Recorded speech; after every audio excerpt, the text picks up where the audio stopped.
The Galactic Federation's military academy on Centauri Prime buzzed with nervous energy as representatives from dozens of worlds gathered for the annual weapons demonstration. Commander Zexthul of the Vorthon Empire adjusted his ceremonial armor, the crystalline plates catching the twin suns' light. Around him, other species displayed their most advanced military technology with obvious pride. The Keth Mori had brought their plasma disruptors, weapons that could melt through starship hulls in seconds. Their insectoid forms clicked with satisfaction as they demonstrated the devastating power on target drones. The Aquarian delegation showcased sonic cannons that could shatter bone from a kilometer away, their amphibian features gleaming with moisture and superiority. Then came the humans.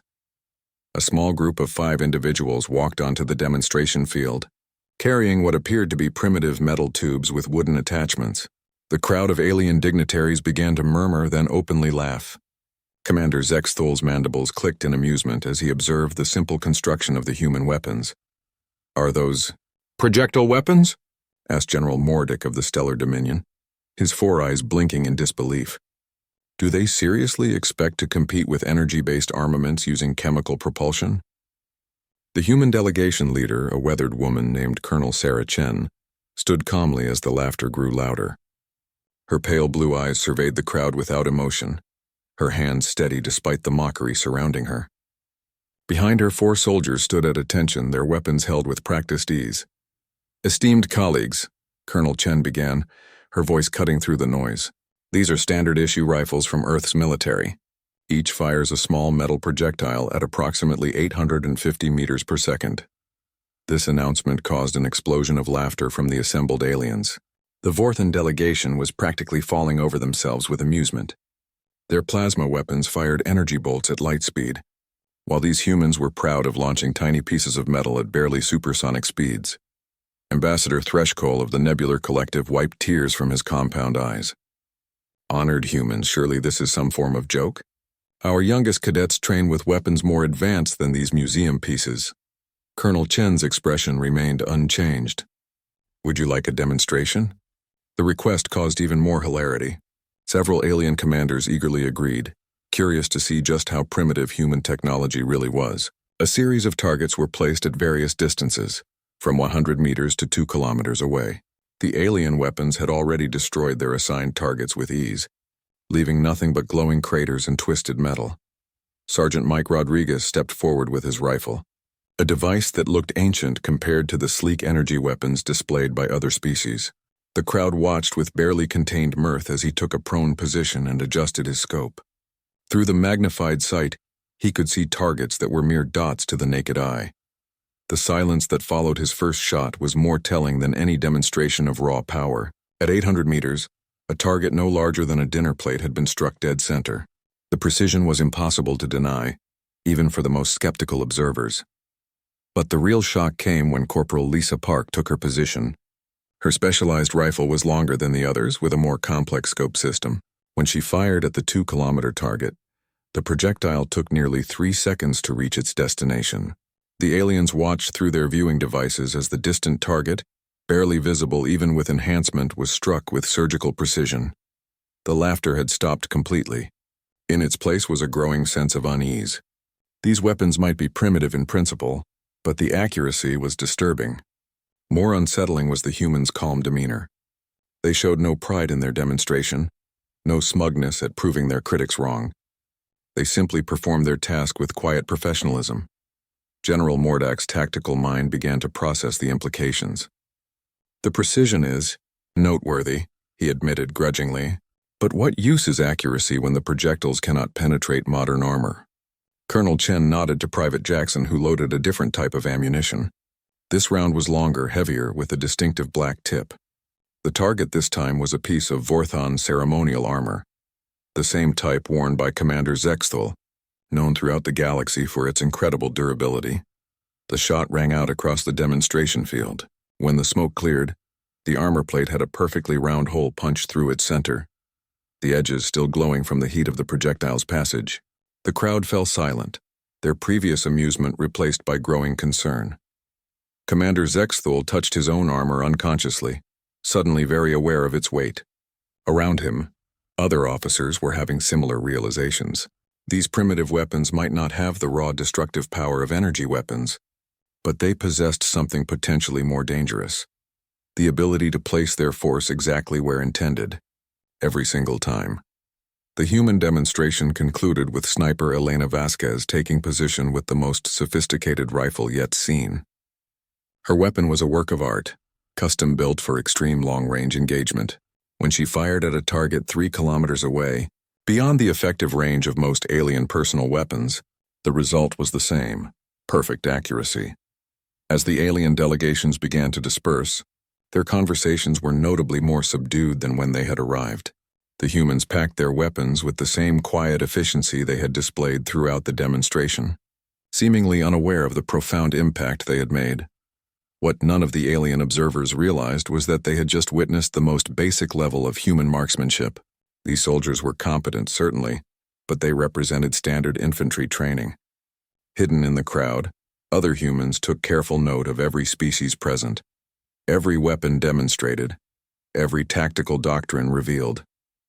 The real demonstration was yet to come. 3 months after the weapons demonstration, tensions between the Galactic Federation and the human colonies had reached a breaking point.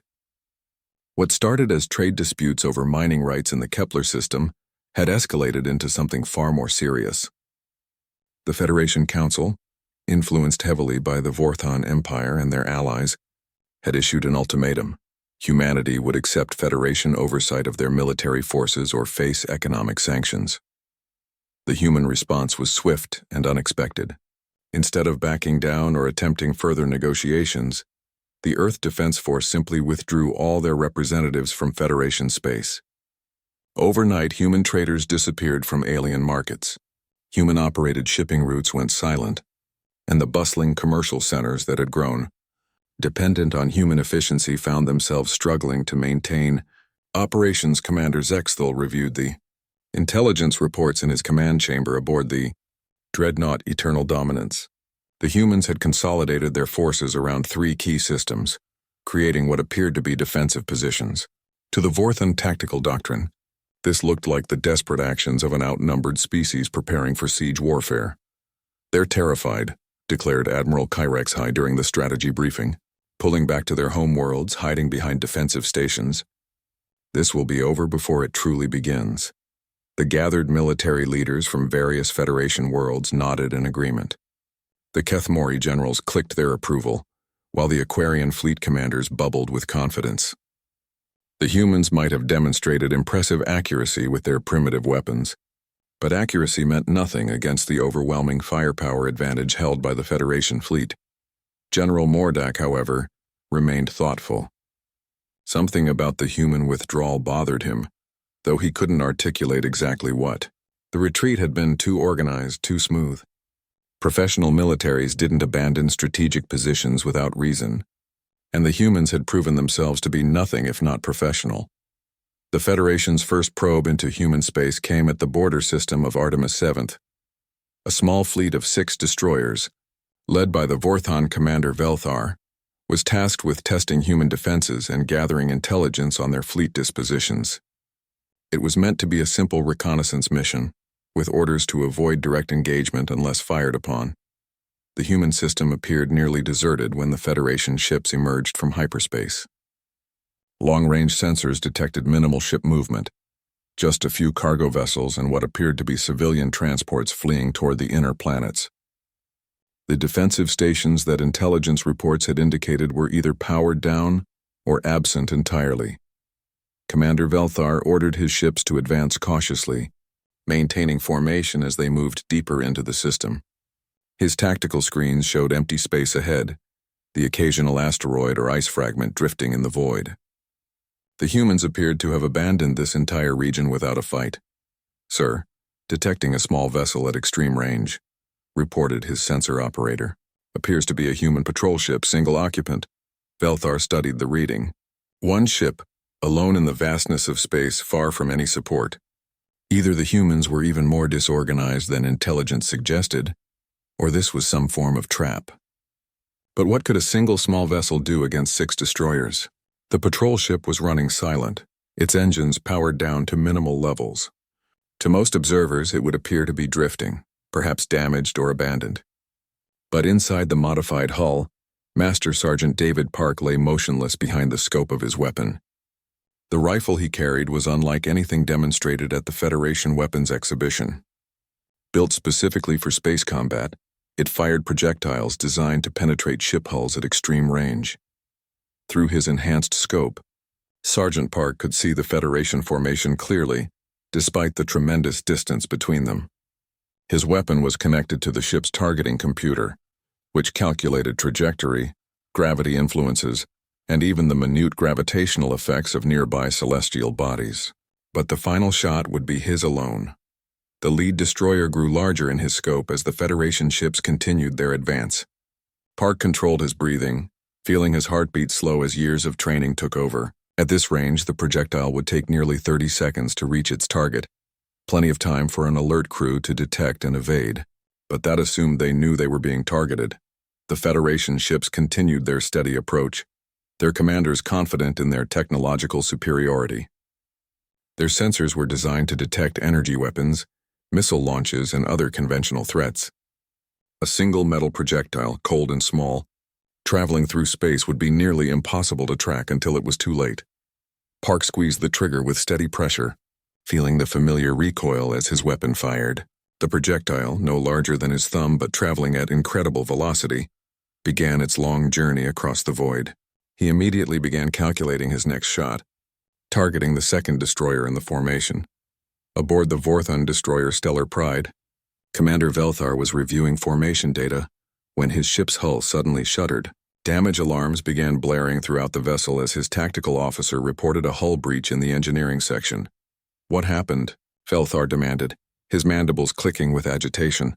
"Unknown, sir. Sensors show no missile launch, no energy weapon discharge. We just took damage somehow." Before Velthar could process this information fully, the destroyer Crimson Dawn, 200 kilometers to his starboard, reported a similar incident. A precise hole had been punched through their armor plating, narrowly missing critical systems but causing significant damage to their defensive screens. "Impossible," muttered the Kethmori captain commanding the third vessel. "Nothing could reach us at this range without our sensors detecting it." But even as he spoke, another projectile found its mark. This one struck the plasma conduits of his ship, causing a cascade failure that knocked out their primary weapon systems. The precision was inhuman, each shot placed with surgical accuracy to cause maximum tactical damage while avoiding areas that would result in catastrophic destruction. In the span of 90 seconds, 4 of the 6 Federation destroyers had been effectively disabled. Their hulls breached, their weapons offline, their defensive systems compromised, and they still had no idea where the attacks were coming from. Sergeant Park had moved to his 4th target when the Federation ships finally began to react. Their formation scattered as commanders tried to identify the threat. But by then it was too late. His 5th shot disabled the engines of another destroyer, leaving it dead in space. The 6th and final vessel, commanded by a panic-stricken Aquarian, attempted to flee back toward the hyperspace jump point. Park's final shot took out their hyperspace generator. Within 10 minutes, an entire Federation reconnaissance force had been neutralized by a single human sniper. The attackers hadn't destroyed the ships or killed their crews, but they had demonstrated something far more unsettling: the ability to disable any vessel, at any range, with perfect precision. As rescue ships were dispatched to recover the damaged destroyers, word of the incident spread throughout the Federation fleet. The impossible had happened. Human weapons, dismissed as primitive just months earlier, had proven capable of engaging modern warships at ranges previously thought impossible. The real war was about to begin, and the Federation was starting to realize they might have underestimated their opponents.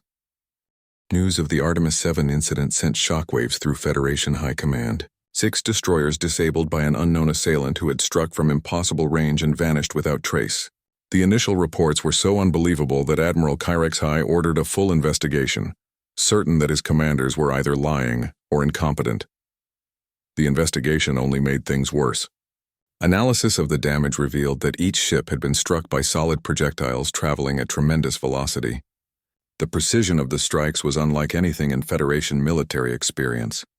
Each shot had been placed to cause specific tactical damage while preserving crew safety, suggesting an enemy who possessed both incredible accuracy and detailed knowledge of Federation ship design. General Mordak studied the damage reports with growing unease.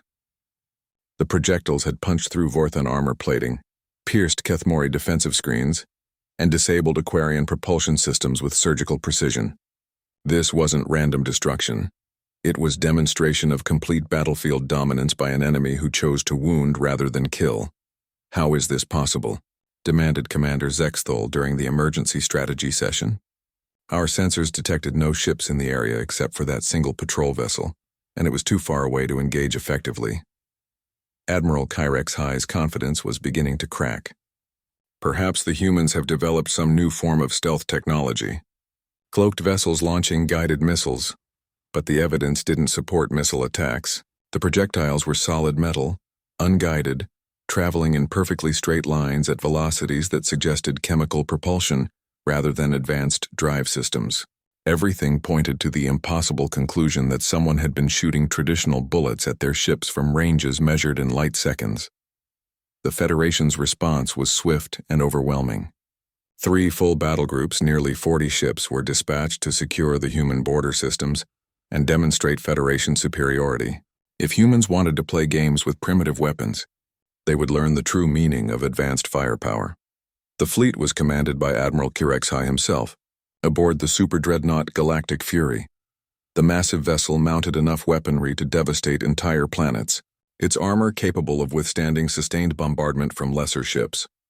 Accompanying it were heavy cruisers, destroyers, and specialized assault ships designed for planetary bombardment. As the Federation armada approached the Kepler system, their target was clear: the human colony world of New Geneva, a mining planet that served as a critical supply hub for human operations in the region. Orbital bombardment of the mining facilities would cripple human resource extraction while demonstrating Federation resolve. The system appeared to be defended by a modest force of human vessels, perhaps 20 ships total. They maintained a defensive formation around the planet, their small size making them appear almost comical compared to the Federation dreadnoughts. Intelligence suggested they were mining ships hastily converted for military use, armed with the same primitive projectile weapons that had somehow damaged the reconnaissance force. Admiral Kyrex High felt his confidence returning as he surveyed the tactical display. Whatever trick the humans had used at Artemis 7th, it wouldn't matter against a force this size. His ships would overwhelm the defenders through sheer firepower advantage, teaching humanity that precision meant nothing without power. "All ships, assume attack formation," he commanded. "Prepare to engage the human fleet at maximum range." But as the Federation ships moved into position, something unexpected happened. The human vessels didn't retreat or attempt to hide behind the planet's defenses. Instead, they began to spread out, moving into what appeared to be random positions throughout the system. Some headed toward the asteroid belt, others positioned themselves near the gas giant's moons, still others simply hung in empty space. "What are they doing?" muttered General Mordak from his position on the bridge. "That formation makes no tactical sense." Admiral Kirexhai studied the human movements with growing confusion. The dispersed positions would prevent concentrated fire support, eliminate any possibility of coordinated defense, and leave individual ships vulnerable to being overwhelmed. It was either the worst tactical decision he had ever witnessed, or the humans had some plan that escaped his understanding. "Perhaps they're panicking," suggested the Kethmori tactical officer, "spreading out in hopes that some ships might escape when we destroy the others." The admiral nodded, though something nagged at his tactical instincts. Professional militaries didn't panic, they followed doctrine, and the humans had already proven they were nothing if not professional. As the Federation fleet closed to engagement range, their sensors began detecting additional contacts throughout the system.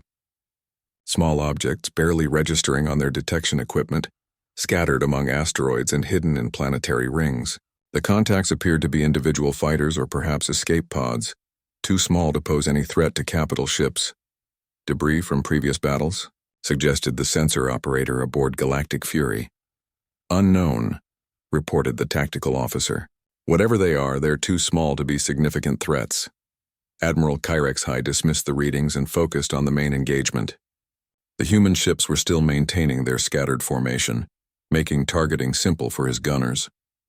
He would destroy them one by one, systematically eliminating each vessel until the survivors surrendered or fled. "Target the lead human vessel," he ordered. "All forward batteries fire when ready." The Galactic Fury's main weapons discharged simultaneously, sending streams of plasma energy racing across space toward their target. The human ship, a converted ore hauler according to intelligence reports, seemed to hang motionless as the devastating barrage approached. At the last second, the human vessel moved. Not the slow, ponderous turn of a mining ship, but the sharp, precise maneuver of a military vessel. The plasma bolts passed harmlessly by as the ship revealed its true nature. A wolf in sheep's clothing, disguised as civilian craft but designed for combat.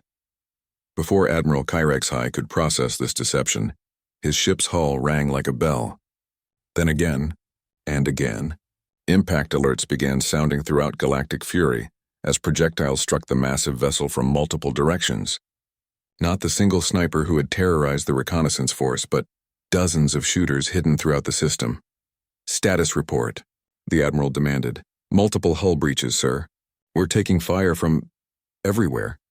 Sensors can't pinpoint the sources." Throughout the system, hidden among asteroids, concealed in planetary shadows, and disguised as space debris, human snipers had been waiting. Each position had been carefully chosen for maximum tactical advantage, with clear lines of sight to specific areas of space. As the Federation fleet entered their predetermined kill zone, the trap was sprung. Staff Sergeant Maria Santos adjusted her aim from her position inside a hollowed-out asteroid. Her target, a Vorthan heavy cruiser, was presenting its broadside as it maneuvered to engage the decoy human ships. Through her scope, she could see the vessel's bridge windows, the command crew inside unaware they were being watched. Her shot took out the ship's primary sensor array, leaving the massive vessel effectively blind. Around the system, other snipers were engaging their own targets, each shot precisely placed to disable rather than destroy.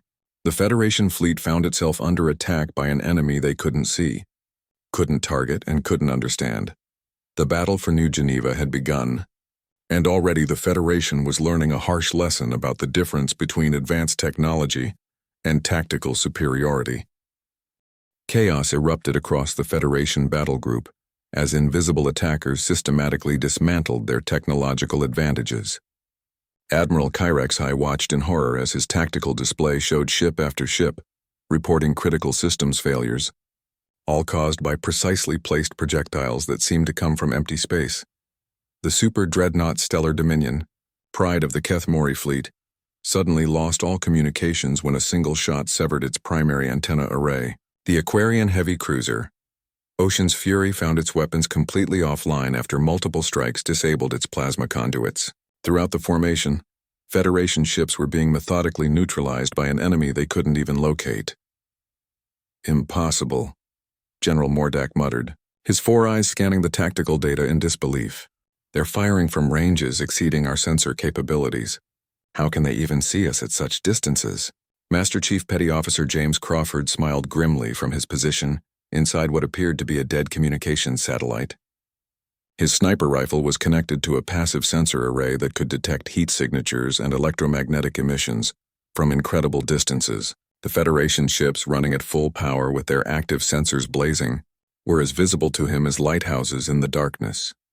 Through his advanced scope, Crawford could see individual Federation officers on their bridge displays, unaware that death was watching them through reinforced windows. But his orders were specific: disable, don't destroy. The humans wanted the Federation fleet intact but helpless, a message that would resonate throughout alien space. His next target was the bridge of a Vorthan destroyer. The shot shattered the main viewing screen, sending the command crew diving for cover as fragments filled the air. No one was seriously injured, but the psychological impact was devastating. The Federation officers were beginning to understand they were completely at the mercy of an unseen enemy. Admiral HFY tried desperately to regain control of the situation. "All ships, emergency scatter pattern. Get us out of this kill zone." But the human snipers had anticipated this response. As the Federation ships began to maneuver, they found themselves moving into carefully prepared crossfire zones. Every escape route had been mapped and covered. every possible tactical response planned for and countered.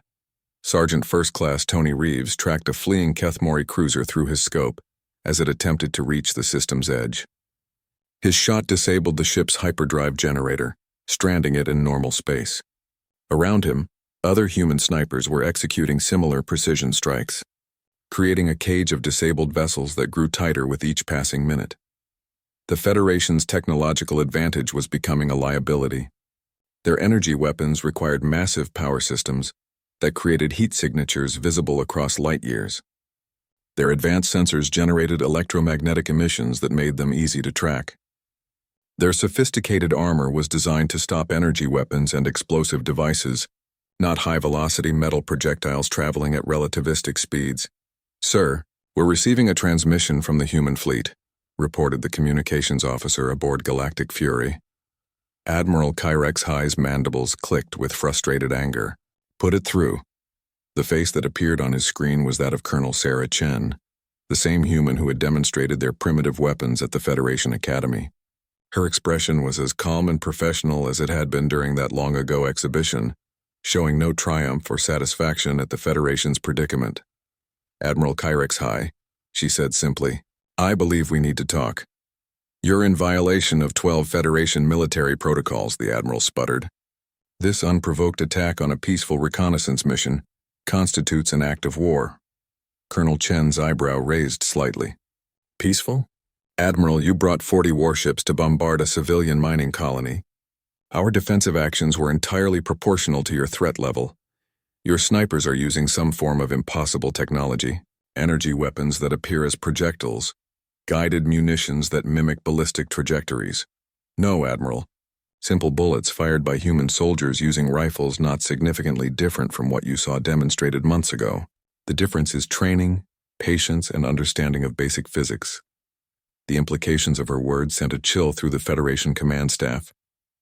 If humans could achieve this level of precision with primitive weapons, what could they accomplish with more advanced technology? Or worse, what if this demonstrated capability was just the beginning of human military doctrine? Staff Sergeant Lisa Park, positioned on an asteroid near the gas giant's rings, was tracking the Federation flagship through her scope. Her rifle was capable of penetrating the massive ship's armor, and she had a clear shot at the bridge. But her orders were to wait, to let the negotiation play out while maintaining the threat of overwhelming force. Through her scope, she could see Admiral Kyrex High gesturing frantically as he spoke with Colonel Chen. The alien commander was beginning to understand the true scope of his tactical disadvantage. His ships were blind, their weapons disabled, their crews demoralized. And somewhere in the darkness, dozens of human snipers maintained perfect aim at critical systems. "What do you want?"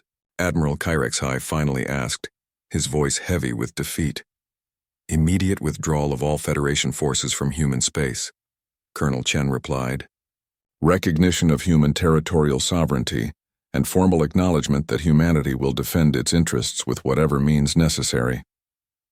The Federation Council will never agree to such terms. You're outnumbered 1,000 to 1. Colonel Chen's expression didn't change. "Admiral, in the last 20 minutes, 40 of your best ships have been disabled by fewer than 50 human soldiers. Your tactical doctrine assumes technological superiority will overcome numerical disadvantage.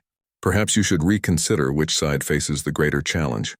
As if to emphasize her point, another Kethmori destroyer suddenly lost all power. As a sniper's bullet severed its main reactor coupling, the massive vessel went dark, drifting helplessly among its disabled companions. General Mordak leaned forward, his tactical mind finally grasping the full implications. "You've been planning this for months. The weapons demonstration, the apparent retreat, the scattered defensive positions, all of it was designed to make us underestimate human capabilities." "General, you underestimated yourselves," Colonel Chen corrected. "You allowed politics and prejudice to override military judgment. Your own reconnaissance indicated that human accuracy was exceptional. Yet you dismissed that information because our technology appeared primitive. The truth was beginning to dawn on the Federation commanders. Humanity hadn't developed some revolutionary new weapon system or advanced stealth technology. They had simply taken an ancient concept, the precision marksman, and perfected it beyond all reasonable limits. In space where there was no wind, No atmospheric interference and unlimited sight lines. A sufficiently skilled sniper became the ultimate strategic weapon. You can't maintain this advantage forever, Admiral Kyrex High argued. Eventually, we'll develop countermeasures, better armor, detection systems. Perhaps, Colonel Chen agreed. But Admiral, this engagement involved only a small fraction of human military capability. We have snipers who can make these shots look simple, weapons that make these rifles seem like toys, and tactical doctrines you haven't even imagined yet. As she spoke, the Federation fleet continued to suffer systematic degradation. Life support systems were damaged just enough to require emergency power.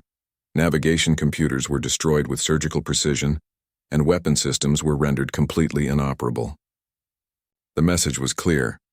Human forces could have annihilated the entire fleet but chose restraint instead. Consider this a learning experience, Colonel Chen concluded.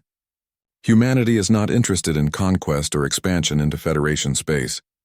We simply want to be left alone to develop our own worlds in peace.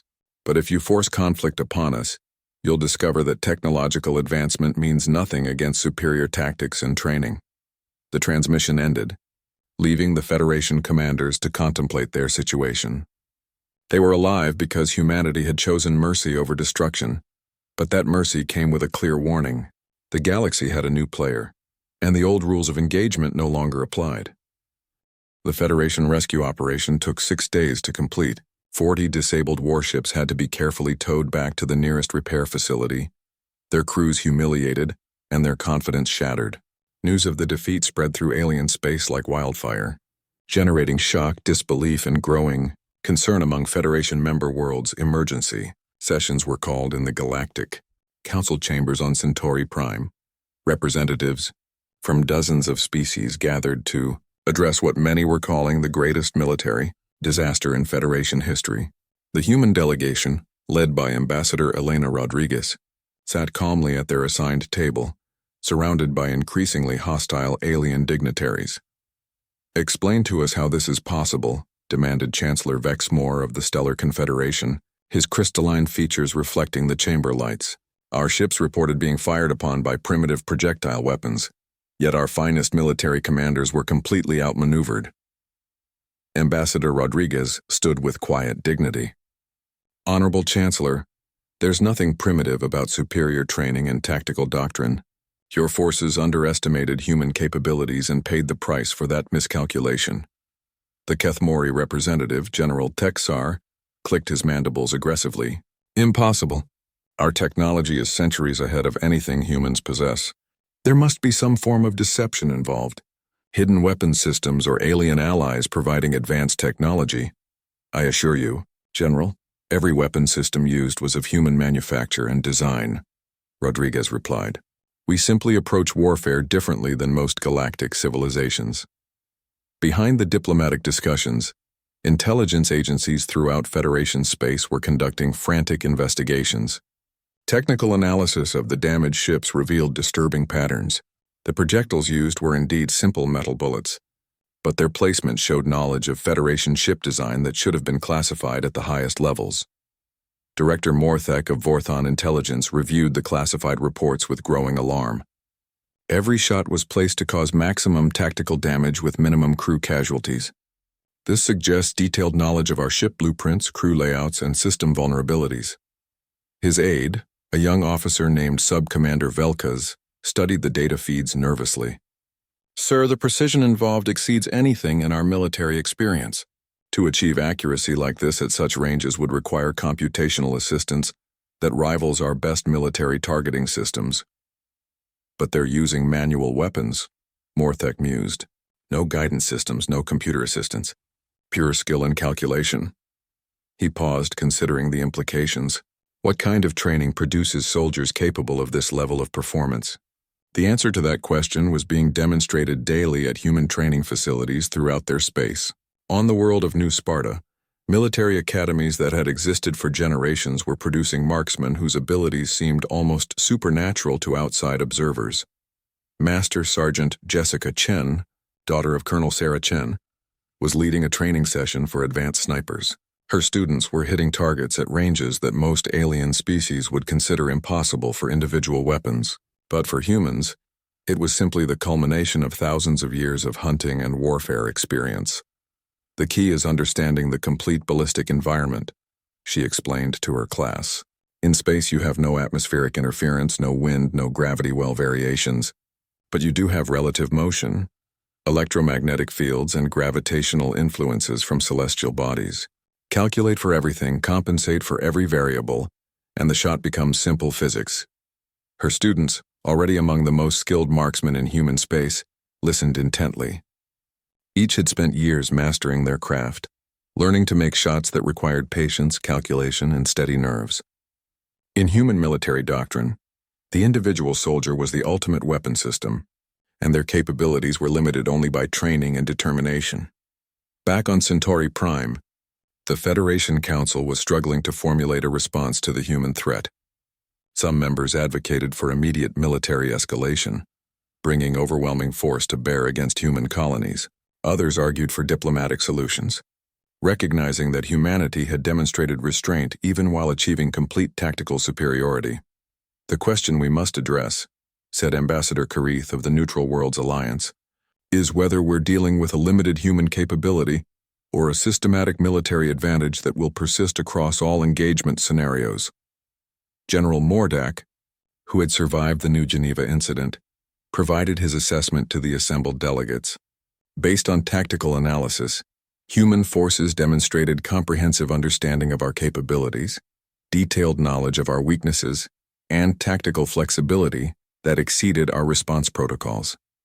This was not luck or isolated capability. This was systematic military superiority. His words sent a chill through the chamber.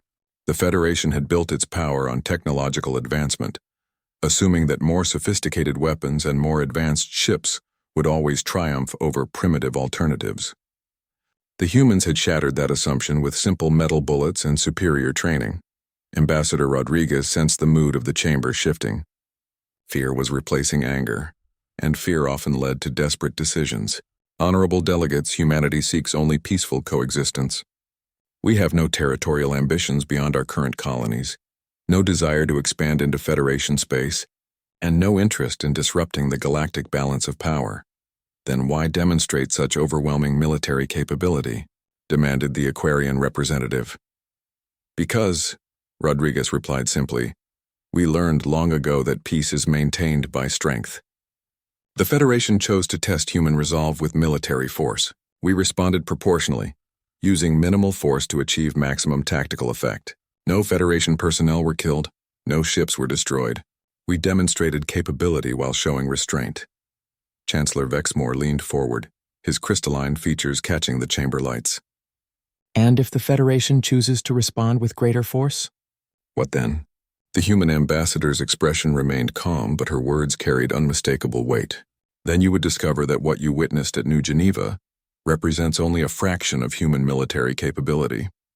Our snipers can make shots that would seem impossible, even after seeing our demonstration. Our weapons can be scaled up from individual rifles to ship-mounted systems, and our tactical doctrine is based on 4,000 years of continuous warfare experience. The silence that followed her words was profound. Throughout the chamber, alien delegates were beginning to understand that they faced a species that had spent its entire evolutionary history perfecting the art of warfare. While other civilizations had focused on technological development, humans had been learning how to kill efficiently and survive against superior odds. What are your terms? Chancellor Vexmore finally asked. Ambassador Rodriguez consulted her notes, though she had memorized the human position days earlier. Recognition of human territorial sovereignty within our current colonial boundaries. Establishment of formal diplomatic relations based on equality rather than Federation oversight. And acknowledgement that humanity will defend its interests using whatever methods prove necessary. And in exchange, peaceful coexistence, continued trade relationships where mutually beneficial, and human willingness to share certain technologies that might prove useful for Federation. Defensive purposes. The offer was carefully crafted to appeal to Federation interests while establishing clear boundaries. Humanity was offering to remain within its current space, while providing access to technologies that had proven devastatingly effective. It was an olive branch extended from a position of demonstrated strength. General Texar of the Kethmori military spoke up. What assurances do we have that humans won't use their capabilities for aggressive expansion? Ambassador Rodriguez smiled, the first emotional expression she had shown during the proceedings. General, if humanity wanted to expand aggressively, we would simply position snipers throughout your space and disable your fleets whenever convenient. The fact that we're sitting here negotiating instead of dictating terms should tell you everything about human intentions.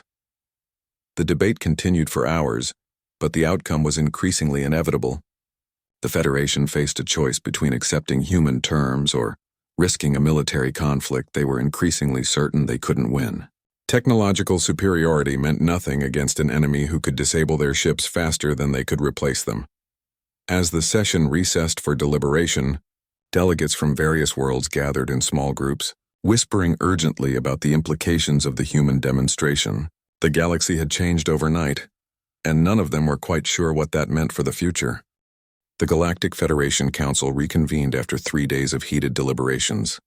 During the recess, intelligence reports from across Federation space painted an increasingly disturbing picture of human capabilities. Trade vessels reported being shadowed by undetectable escorts during passage through human territory.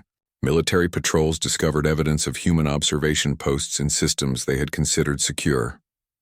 Most unsettling of all, several minor conflicts between Federation member worlds had been resolved by the mysterious appearance of disabled weapons and communication systems, suggesting human intervention in purely internal affairs. Chancellor Vexmore called the session to order, his crystalline features reflecting the tension in the chamber. Around him, representatives from dozens of worlds waited to learn whether they would accept human terms or risk a war they were increasingly convinced they couldn't win. Thou, delegate from the Vorthan Empire, has requested permission to address the assembly, the Chancellor announced. Commander Zexthul rose, his ceremonial armor no longer seeming quite as impressive as it had months earlier.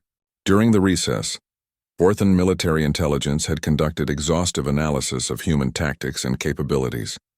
Their conclusions were sobering. Honorable delegates, Zexthul began, our military assessment indicates that human forces possess strategic advantages that cannot be countered through technological advancement alone. Their individual soldiers demonstrate capabilities that exceed our elite special forces. Their weapons, while seemingly primitive, are optimized for maximum effectiveness within the constraints of known physics. Most critically, their tactical doctrine is based on principles that render our conventional military responses ineffective. Murmurs of concern rippled through the chamber.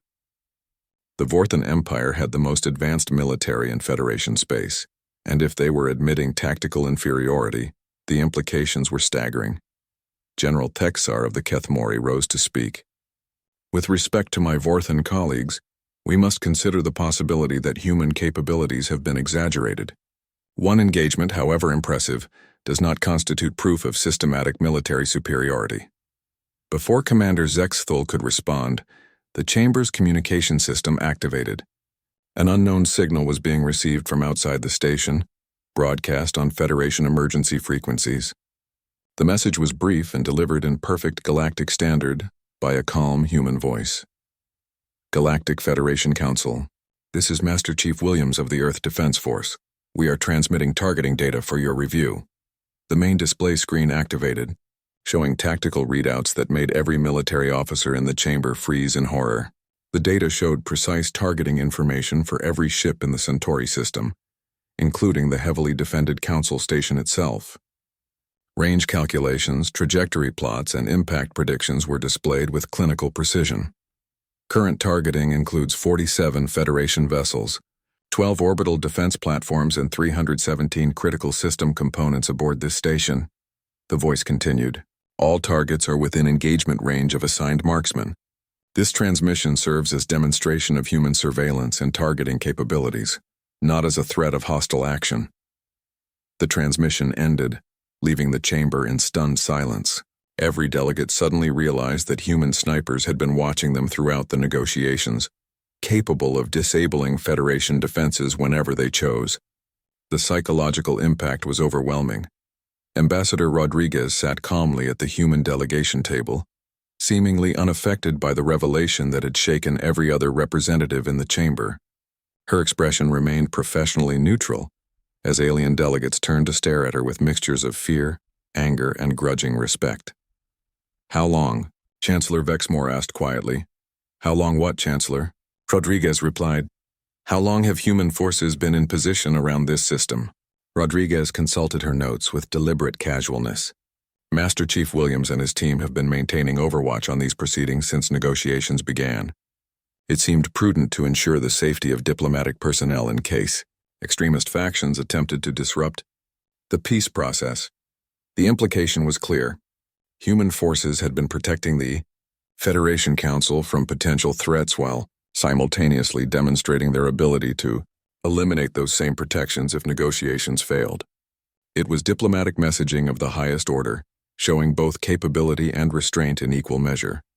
Director Morthek of Vorthon Intelligence was frantically reviewing his security reports. His best sensors, most advanced detection systems, and elite security forces had detected no trace of human infiltration. Yet enemy snipers had been in position around the most heavily defended facility in Federation space for days without detection. "Impossible," he muttered. "Our security protocols are absolute. Nothing could penetrate our defensive perimeter without detection." "Master." Chief Petty Officer Sarah Williams smiled from her position, inside what appeared to be a maintenance drone in the station's outer ring. Human infiltration tactics had been perfected over millennia of warfare, and Federation security was designed to detect advanced technology rather than basic stealth techniques. A skilled human operator with simple equipment could move through alien security like a ghost. Her rifle was connected to the targeting computer that had generated the demonstration data, showing Federation officials exactly how vulnerable they were to human precision fire. She could see individual delegates through the council chamber's windows, unaware that they were being observed by an enemy who could end their lives with a single shot. But her orders were clear: maintain overwatch, gather intelligence, and demonstrate capability without engaging unless directly threatened. The humans wanted peace, but they wanted it from a position of acknowledged strength. General Mordak spoke into the tense silence. "The tactical implications are clear. Human forces have achieved complete penetration of our most secure facilities, comprehensive surveillance of our military capabilities, and demonstrated the ability to neutralize our defenses at will. Continued resistance would be futile." His words carried the weight of professional military assessment rather than political posturing. As a career officer, Mordak understood that successful warfare required honest evaluation of enemy capabilities, regardless of how uncomfortable those evaluations might be. "The question," he continued, "is whether we accept reality and negotiate from our current position of weakness, or continue pretending that technological superiority will overcome tactical inferiority until human patience runs out." Chancellor Vexmore looked around the chamber, reading the mood of the assembled delegates. Fear had replaced anger, and pragmatism was overcoming pride. The Federation faced a simple choice: accept human terms or risk annihilation by an enemy they couldn't detect, couldn't track, and couldn't counter. "Ambassador Rodriguez," he said formally, "the Federation Council is prepared to consider your proposals in detail." The human ambassador rose smoothly, her diplomatic training evident in every gesture. "Chancellor, humanity appreciates the Council's willingness to engage in constructive dialogue. Our terms remain as previously stated: recognition of territorial sovereignty, establishment of formal diplomatic relations, and mutual non-interference in internal affairs. And the human obligations in this arrangement: continued peaceful coexistence, maintenance of current territorial boundaries, and willingness to share defensive technologies that might prove useful for Federation security purposes." The negotiations that followed were conducted with newfound respect for human capabilities. Federation delegates who had dismissed humanity as primitive just days earlier now found themselves carefully considering every word, every implication, every potential consequence of their decisions. The final agreement, signed 3 days later, established humanity as an independent power within galactic politics. The Federation retained control of its traditional territories, while human space was recognized as sovereign and inviolate. Trade agreements were established on equal terms, diplomatic exchanges were formalized, and both sides committed to peaceful resolution of future disputes. As the human delegation prepared to depart Centauri Prime, Commander Zexthal approached Ambassador Rodriguez privately. His mandibles clicked with something that might have been respect. "I must ask," he said quietly, "how many human soldiers were actually involved in these demonstrations?" Rodriguez smiled, the same expression she had worn when Colonel Chen demonstrated human marksmanship months earlier. "Commander, that information is classified. But I will say this. Every shot fired represented years of training, decades of experience, and centuries of military tradition. You weren't defeated by advanced technology.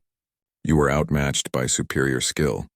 As the human ships departed the system, Master Chief Williams and her team quietly withdrew from their positions around the Federation capital. Their mission was complete, but their presence had sent a message that would resonate throughout alien space for generations to come. The galaxy had learned a fundamental lesson about the difference between technological advancement and tactical superiority. In the vast darkness between stars, the most primitive weapon in skilled hands could triumph over the most advanced T.